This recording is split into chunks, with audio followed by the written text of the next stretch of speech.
चुनाव आयुक्त ने एसआईआर को लेकर प्रेस कॉन्फ्रेंस की और बताया कि प्रक्रिया के तहत बीएलओ हर घर में 3 बार जाएंगे। जरूरत पड़ने पर दस्तावेज भी मांगे जाएंगे।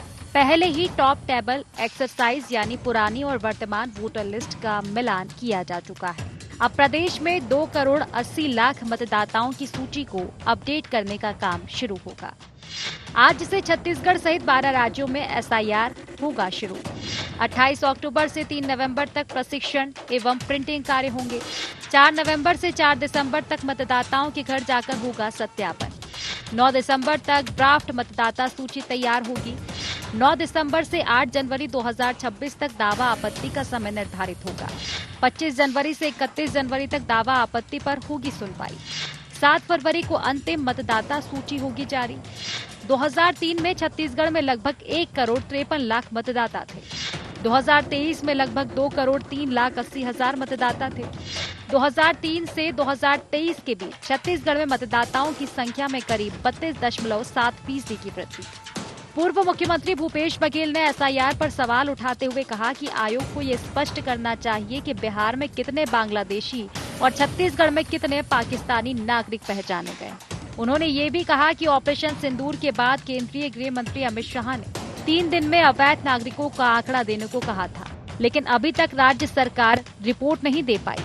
वहीं इस पर उप मुख्यमंत्री अरुण साव ने पलटवार करते हुए कहा कि अगर विदेशी नागरिक यहाँ रह रहे हैं तो कांग्रेस ने 5 साल में क्या किया। एसआईआर की घोषणा होगी छत्तीसगढ़ में। निर्वाचन आयोग को बताना चाहिए कि बिहार में कितने बांग्लादेशी आइडेंटिफाई किए और सरकार को उसकी सूची कितने का दिया और कितने लोग बाहर हो गए, क्योंकि एसआईआर से ये लोग विदेशी नागरिक भगाने की बात कर रहे हैं। अभी तक के गृह मंत्रालय ये नहीं बता पाया है कि कितने पाकिस्तानी हैं यहाँ छत्तीसगढ़ में। अमित शाह जी ने निर्देश दिया था, उसको मंत्रालय ने निर्देश दिया 3 दिन के अंदर में जितने भी पाकिस्तानी हैं उसको बाहर किया जाए ऑपरेशन सिंदूर के बाद। लेकिन छत्तीसगढ़ की निकम्मी सरकार अभी तक के वो पाकिस्तानी नागरिक आइडेंटिफाई नहीं कर पाई है। 5 साल में फिर क्या किया आपने? आपको मालूम है कि विदेशी यहाँ रह रहे हैं, तो आपने 5 साल में तो कुछ किया नहीं। और आज ये एसआईआर जो हो रहा है, वास्तव में जो पात्र लोग हैं, जो नागरिक हैं देश के, वास्तव में जो मतदान करने के अधिकारी हैं, ऐसे लोगों का ही नाम मतदाता सूची में होना चाहिए। और ये एसआईआर का जो निर्णय चुनाव आयोग ने किया है वह स्वागत योग्य है। निश्चित रूप से इससे जो बाहर के लोग हैं, जो अपात्र लोगों के नाम जो मतदाता सूची में है, वो निश्चित रूप से उन्हें वंचित होना चाहिए। मतदाता सूची और सटीक पारदर्शी बनाने के मकसद से शुरू हो रही इस स्पेशल इंटेंसिव रिवीजन प्रक्रिया को लेकर अब सियासी बयानबाजी तेज हो चली है। एक और चुनाव आयोग इसे नियमित प्रक्रिया बता रहे हैं, तो दूसरी ओर राजनीतिक दल इसे आगामी चुनावों से जोड़कर देख रहे हैं। अब देखना होगा कि एक कवायद मतदाता सूची को कितना निष्पक्ष और त्रुटि रहित बना पाती है, या फिर इस पर उठ रहे सवाल आने वाले दिनों में और भी गहराते हैं। रायपुर से अद्वैत नाइक की रिपोर्ट।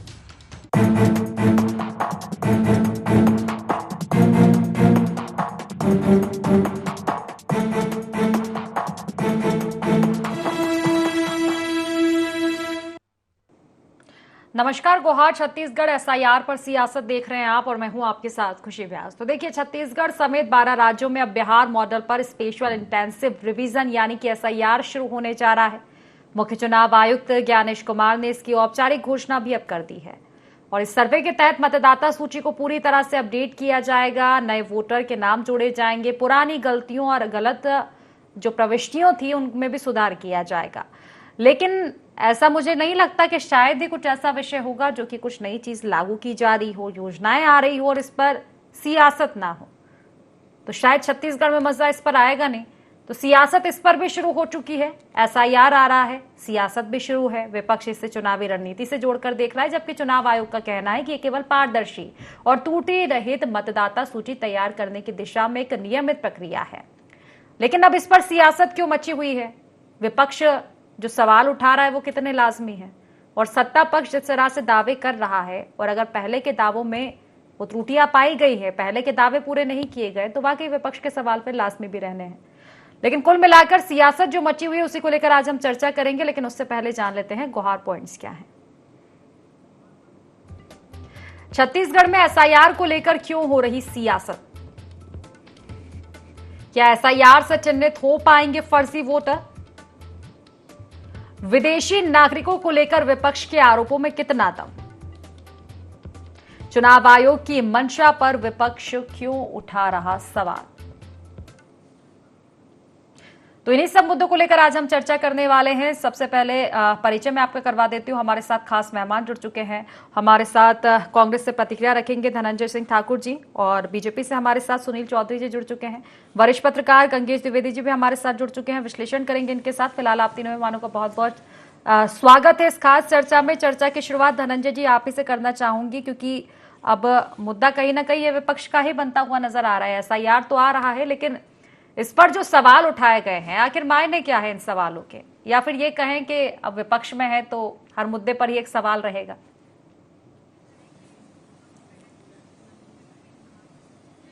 नहीं, देखिए, आपको याद होगा व्यास जी, पूरे देश में जो वोट चोरी का मामला सामने आया है, जिस प्रकार से एलांग सीट की बात कर ले, महाराष्ट्र की बात कर ले, जिस प्रकार से बिहार में जो मतदाताओं को काटा गया, जिस प्रकार से वहां पे एसआईआर किया गया, उसके बाद पूरे देश में बात उठती गई है। बहुत सारे लोग उस मामले को लेकर सामने आए और हम तो लगातार कह रहे हैं कि मतदाता सूची में कहीं ना कहीं गड़बड़ियां हैं।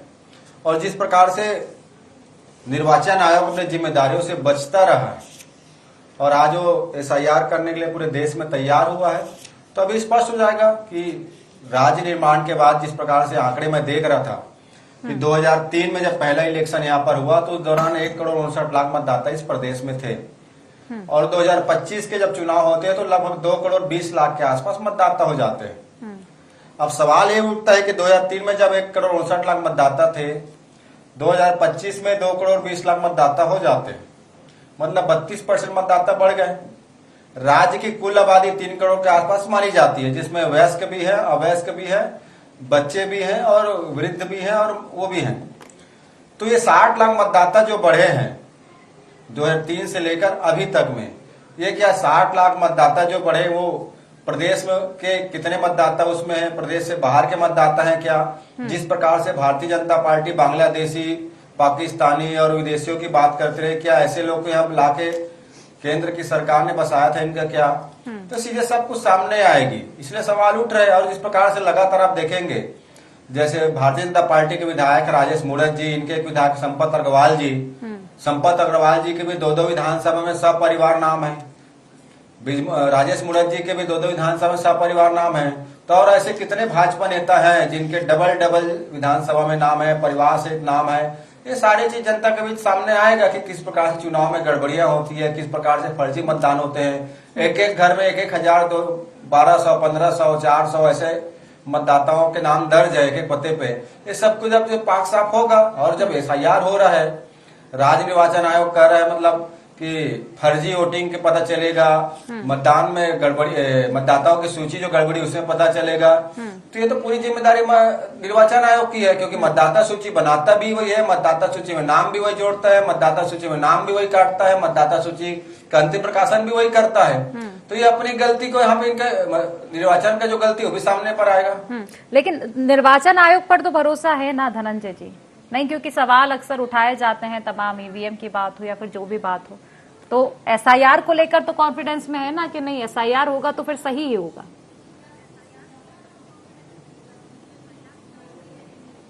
देखिए, निर्वाचन आयोग को खुद पर भरोसा नहीं है।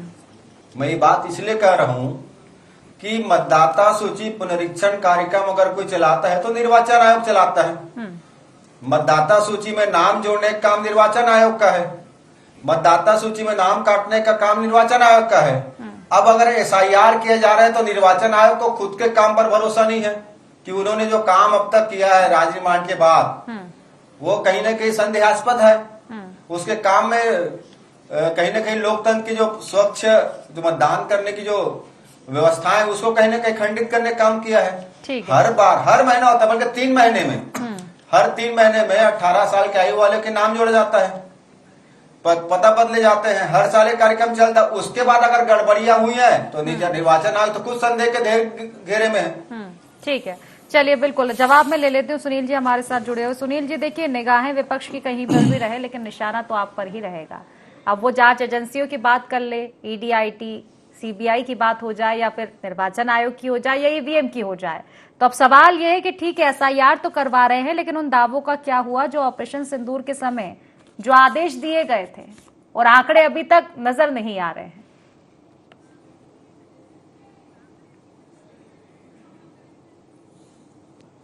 राम राम, जय जोहार, जय छत्तीसगढ़। देखिए, एसआईआर जो है वो मतदाता सूची का विशेष गहन पुनरीक्षण, ये कार्यक्रम जो है वो निर्वाचन आयोग द्वारा बिहार में किया गया और उसके बाद अभी 12 राज्यों में पुनः प्रारंभ ये किया गया है बिहार के बाद में। और इसका एकमात्र उद्देश्य ये है कि मतदाता सूची का शुद्धिकरण होना चाहिए, त्रुटि रहित मतदाता सूची का निर्माण करना।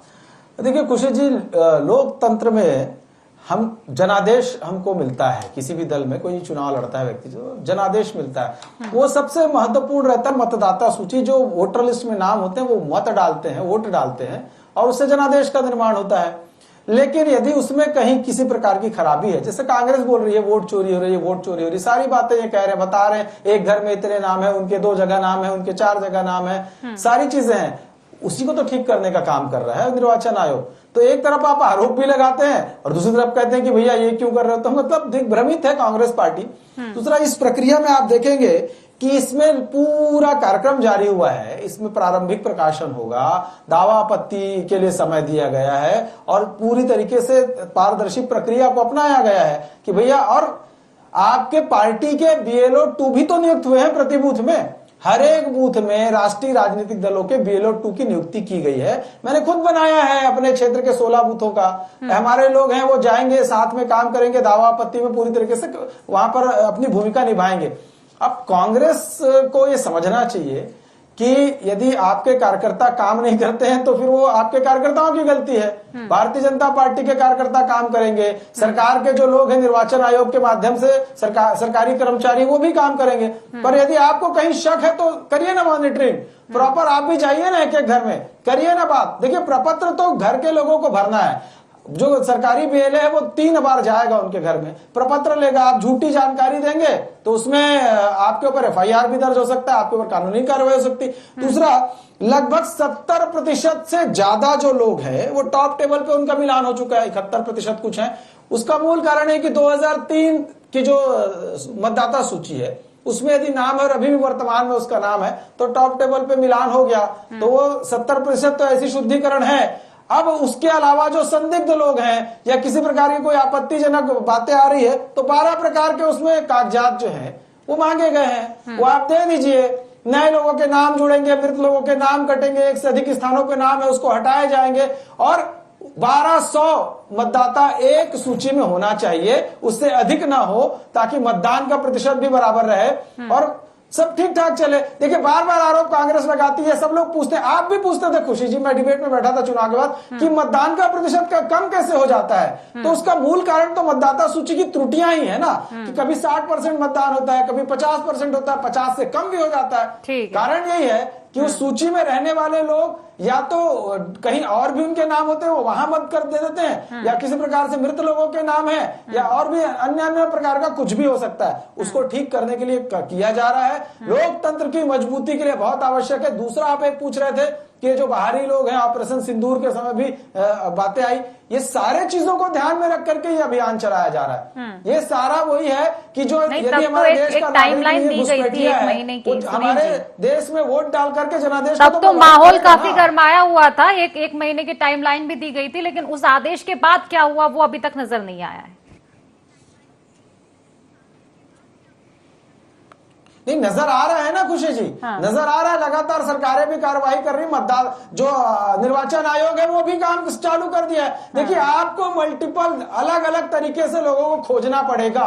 यदि प्रशासन अपना काम करता है, गृह मंत्रालय काम करता है, पुलिस के लोग काम करते हैं, मीडिया काम करती है, राजनीतिक दल के लोग काम करते हैं, NGO के लोग काम करते हैं, सभी लोग काम करते हैं, निर्वाचन आयोग भी काम कर रहा है। इस माध्यम से, विभिन्न माध्यमों से ऐसे फर्जी लोग जो जगह जगह नाम जुड़ा के रखे, ऐसे घुसपैठिए जो यहाँ आकर के हो सकता है कि अपने नाम जुड़ा लिए हो और यहाँ वोट डालते हो, ऐसे सब लोग को ढूंढ रहे हैं और ठीक करने का काम कर रहे हैं। इसमें क्या गलत है मुझे समझ नहीं आता। कांग्रेस को आपत्ति क्या है? क्या उन लोगों ने फर्जी नाम जोड़ा रखे हैं? क्या उनके मतदाता फर्जी हैं क्या? ठीक है, चलिए, क्या आपत्ति, इसका जवाब बिल्कुल लूंगी मैं धनंजय जी से। उसके पहले ठीक है, उसके पहले देश के अंदर में कोई भी चाहता हो कि मतदाता सूची का शुद्धिकरण ना हो, ऐसा तो कोई नहीं चाहता होगा। ठीक है, बिल्कुल। अभी गंगेश जी से प्रतिक्रिया ले लेते हैं। गंगेश जी, देखिए ये जो मामला चल रहा है, एक सियासत, जहां चुनाव होगी, चुनाव के पहले भी सियासत, बल्कि मैं ये कहूंगी चुनाव को लेकर तो अब एक तारतम्य सा बन चुका है कि सवाल उठना लाजमी हो चुका है।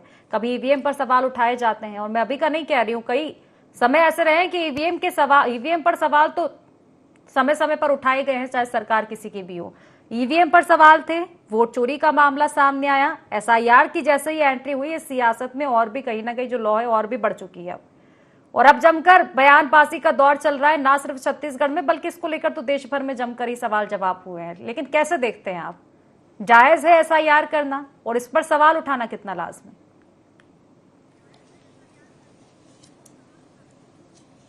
देखिए, एसआईआर करने की जो व्यवस्था जो बिहार में जो शुरू हुआ था, उस समय निश्चित तौर पर मीडिया भी इस बात को लेकर चिंताग्रस्त था कि समय कम है वहाँ। चुनाव के ठीक पर एसआईआर करने के लिए जितना पर्याप्त समय लगता है उतना समय नहीं मिल रहा था, और उसमें कई सारी गड़बड़ियां उजागर की। जैसे राहुल गांधी जी ने ऐसे लोगों के साथ डिनर किया जिनका नाम कट गया था, और मृतक बता के, और वहां पर दिल्ली में उनके साथ डिनर कर रहे थे। इस तरह की जो बड़ी गड़बड़ियां दिख रही थी, वो निश्चित तौर पर सबका ध्यान आकर्षित कर रहा थी कि एसआईआर में कहीं न कहीं गड़बड़ियां हो रही हैं एसआईआर के दौरान भी। और मुझे लगता है कि विपक्ष चूंकि और सक्रिय था, उम्मीद थी 1 करोड़ से अधिक नाम कटेगा, वो नहीं कटा, करीब 57 लाख नाम कटे। तो एक ये बड़ी सफलता है निगरानी रखने की, विपक्ष की सफलता है, सत्ता की सफलता है, लोकतंत्र की सफलता है। अब जो अभी 12 राज्यों की जो घोषणाएं हुई है, मुझे लगता है कि उनको पर्याप्त समय मिल रहा है। तो मुझे लगता है ये बहुत सही समय है, पर्याप्त समय है, आराम से दावापत्तियां भी की जा सकेंगी। सारे बीएलओ जो है घर घर जाके निगरानी कर सकेंगे, लोगों से बातचीत करके सही व्यक्ति को जो भी त्रुटियां होंगी उसको सुधार सकेंगे। और मुझे लगता है कि जैसे बिहार में कई सारे रिपोर्ट भी आई थी, मीडिया में भी रिपोर्ट आई, ये बहुत सारे लोगों का जो है नाम बीएलओ ने अपने मन से भर दिया, क्योंकि समय कम था। वो समस्या अभी छत्तीसगढ़ या अभी जो 12 राज्य उनमें नहीं है।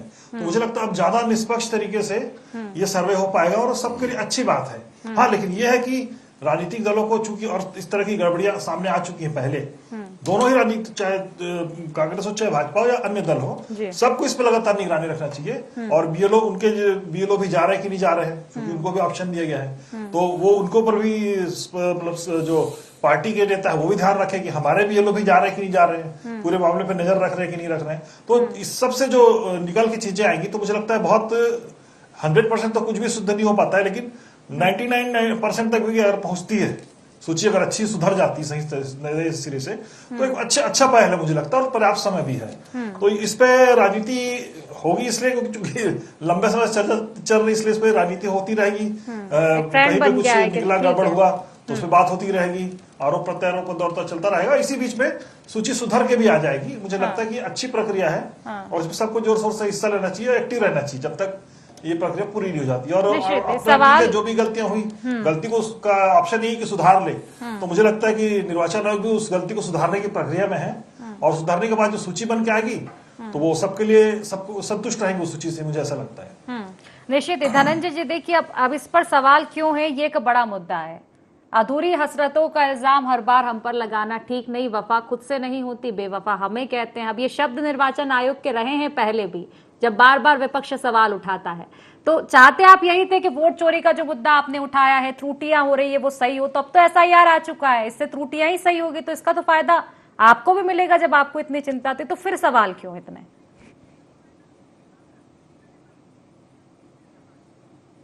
देखिए, मैंने खुशी जी पहले ही कहा ना आपको, मतदाता सूची निर्वाचन आयोग बनाता है, नाम निर्वाचन आयोग जोड़ता है, नाम निर्वाचन आयोग काटता है, और मतदाता का सूची का अंतिम प्रकाशन निर्वाचन आयोग करता है।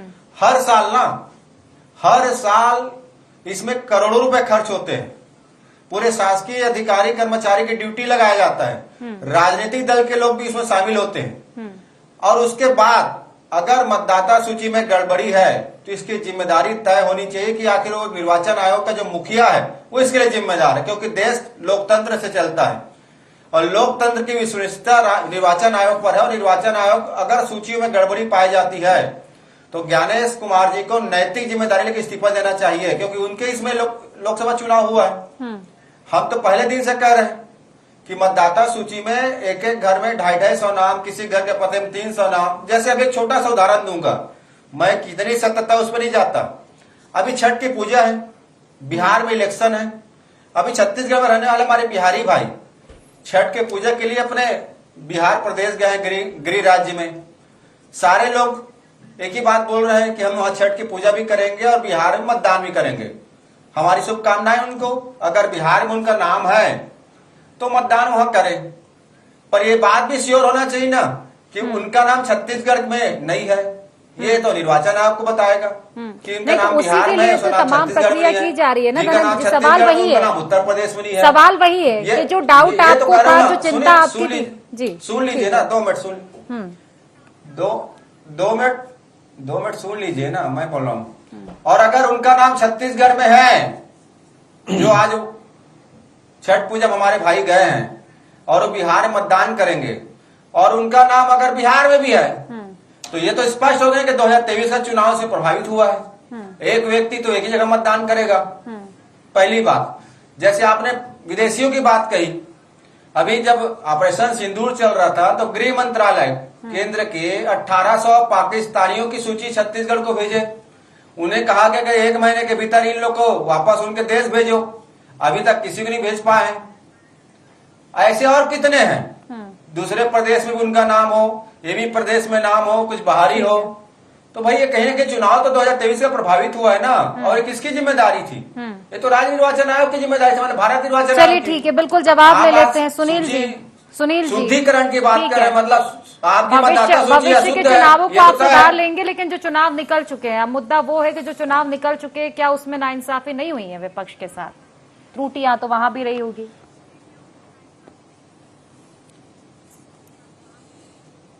देखिए 2018 का चुनाव तो भारतीय जनता पार्टी को ही पराजय मिली थी छत्तीसगढ़ के अंदर में। तब क्या हुआ था, 15 साल तो हमारी सरकार थी। देखिए जनादेश का अपमान मत करिए आप, ये छोटी छोटी बातों को लेकर के छत्तीसगढ़ की जनता के जनादेश का अपमान मत करिए। छत्तीसगढ़ की जनता ने आपको भी 2018 में जनादेश दिया था और 2023 में फिर भारतीय जनता पार्टी को भी जनादेश दिया है। तो इसलिए अगर हम ऐसे कहते हैं तो जनादेश का अपमान होगा। छत्तीसगढ़ में लोकतांत्रिक सरकार है, चाहे वो पिछली सरकार रही हो चाहे अभी की सरकार रही हो, लोकतांत्रिक तरीके से चुन करके आई हुई सरकार है। और लोगों ने अपने मताधिकार का प्रयोग करके आपको भी वोट दिया, भाजपा को भी वोट दिया। इसमें कोई प्रश्न उठाने का कोई विषय नहीं उठता है। मैं स्पष्ट रूप से एक बात कह रहा हूं, राहुल गांधी जी का विषय आया कि वो मृतकों को लेकर के बड़ा भोजन कर रहे थे, बता रहे थे इनके नाम। बाद में उनमें से कुछ लोगों ने मीडिया में आकर के कहा कि अमुक जो कांग्रेस का कार्यकर्ता वो हमको बोला कि बोल दो कि मेरा नाम नहीं, जबकि निर्वाचन आयोग ने बताया कि उनके नाम है और वो बात वहीं पर स्पष्ट हो गई थी। और इसमें फायदा लोकतंत्र को है, इसमें किसी राजनीतिक दल को क्या फायदा, लोकतंत्र की मजबूती के लिए फायदा है। और कांग्रेस के लोग बार बार बिहार में डबल मतदान करते हैं, यहाँ पर करते हैं, फिर बिहार चले जाते हैं। भैया आपको दिक्कत क्या होती मुझे समझ नहीं आता। अगर आपको दिक्कत किसी प्रदेश के लोगों से है या आपको दिक्कत किसी व्यक्ति विशेष लोगों से है तो वो चलिए ठीक है, बिल्कुल समय की कमी है, समय की कमी है, लेकिन लोकतांत्रिक ठीक है, समय की कमी। गंगेश जी के पास लौटूंगी, लेकिन उसके पहले धनंजय जी शायद कुछ कहना चाह रहे हैं, दिक्कत क्या है वो बता रहे हैं। ठीक है धनंजय जी, कुछ शब्दों में अपनी प्रतिक्रिया, उसके बाद गंगेश जी के पास लौटूंगी।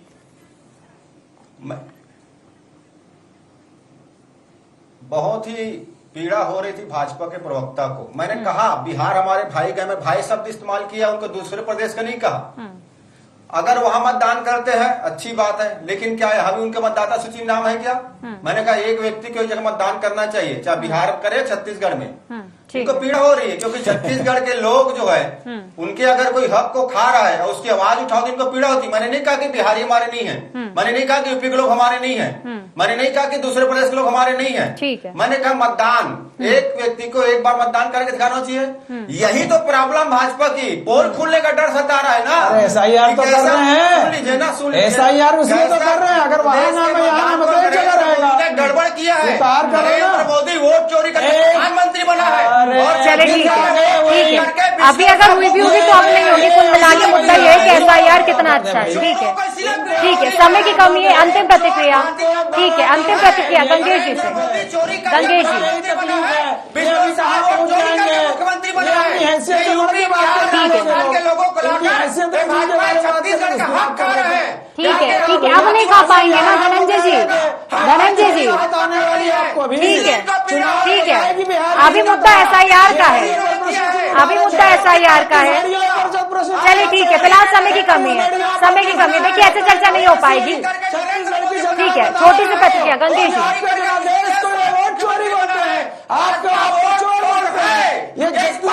ठीक है, लेकिन मुद्दा वो था नहीं। ठीक है, चलिए कुल मिला के वोट चोरी हो रही है नहीं हो रही है स्पष्ट हो जाएगा SIR पर, लेकिन मुझे लगता है कि SIR जब तक आती है तब तक कहीं ना कहीं संतुष्टि आप दोनों को ही रखनी पड़ेगी और उसके रिजल्ट में देखने रहेंगे। फिलहाल ठीक है, फिलहाल देखिए ऐसे चर्चा होगी नहीं, फिलहाल समय की कमी है। ठीक है, समय की कमी, इसलिए आप तीनों विमानों का बहुत बहुत शुक्रिया इस चर्चा में जुड़ने के लिए। तमाम आप तीनों विमानों को बहुत बहुत शुक्रिया इस चर्चा में जुड़ने के लिए। तो देखिए कुल मिलाकर देखा जाए SIR की शुरुआत अब होने जा रही है। अभी तो प्रक्रिया शायद शुरू भी नहीं हुई होगी तो थोड़ी बहुत, लेकिन उसके पहले सियासत जो है बदस्तूर जारी है।